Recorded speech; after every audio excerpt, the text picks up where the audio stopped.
রকমের স্টিমার ছাড়াই আজকের এই মোমোগুলো একদমই সহজভাবে তৈরি করার চেষ্টা করেছি। আপনারা এগুলো যে কোনো পাত্রেই তৈরি করে নিতে পারবেন একদমই সহজভাবে। একই সঙ্গে আমি চিলি অয়েলটাও তৈরি করে দেখিয়ে দিব। আশা করছি আমার আজকের রেসিপি আপনাদের কাছে ভালো লাগবে আর সহজও লাগবে। প্রথমে আমি মোমোর জন্য চিকেনের পুরটা তৈরি করে নিব। আমি এখানে এক পিস মুরগির বুকের মাংস নিয়ে নিয়েছি। এখানে প্রায় 200 গ্রামের মতো হবে।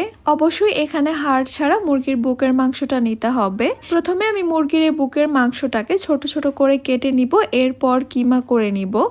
আজকে আমি নাইফ দিয়ে কিমা করব। আপনারা চাইলে কিন্তু ছোট ছোট টুকরো করে ব্লেন্ডারে ব্লেন্ড করেও নিতে পারেন এই মাংসটাকে। যেহেতু মুরগির বুকের মাংসটা অনেক নরম থাকে, তাই নাইফ দিয়ে খুব সুন্দর কিমাটা হয়ে যাবে।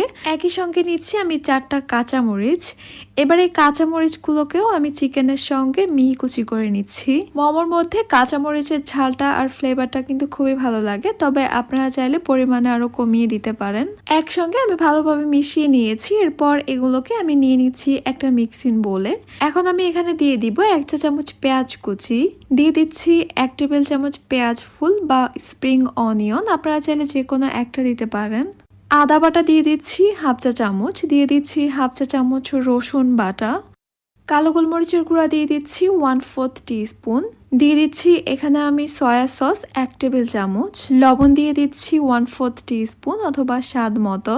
এবার দিয়ে দিচ্ছি এখানে আমি 2 টেবিল চামচ রেগুলার তেল, আর তেলটাকে আমি ভালোভাবে গরম করে দিয়েছি। তেলটা এভাবে গরম করে দিলে মোমোগুলো খাওয়ার সময় খুব সুন্দর একটা ফ্লেভার আসবে। এখন আমি এই সব কিছুকে একটু চিকেনের সঙ্গে ভালোভাবে মিশিয়ে নিচ্ছি। সবকিছু ভালোভাবে মিশিয়ে নেওয়া হয়ে গেলেই কিন্তু মোমোর জন্য আমাদের চিকেনের পুরটা একদম তৈরি হয়ে যাবে। এই পুরটা এখন আমি একটা সাইডে ঢেকে রেখে দিচ্ছি। এরপর একটা মিক্সিং বোলে আমি নিয়ে নিচ্ছি 1 কাপ ময়দা, লবণ দিয়ে দিচ্ছি 1/4 টিস্পুন। এবার ময়দা আর লবণটাকে আমি প্রথমে একটু ভালোভাবে মিশিয়ে নিচ্ছি। এরপর আমি নর্মাল টেম্পারেচারের পানি দিয়ে একটা ডো তৈরি করে নিব। পানিটা আমি একসঙ্গে দিব না, পানিটা আমি অল্প অল্প করে দিব আর মেশাতে থাকবো। নর্মালি রুটি পরোটা তৈরি করার সময় আমরা ডোটাকে একটু সফট করে তৈরি করি।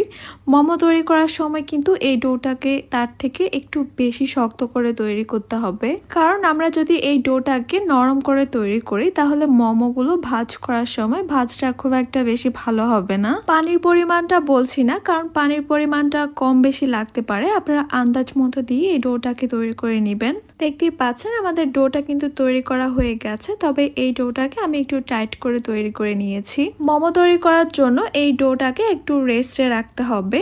আমি এটা ভিজা কিন্তু নিংড়ানো কাপড় দিয়ে ঢেকে ডোটাকে 10 মিনিট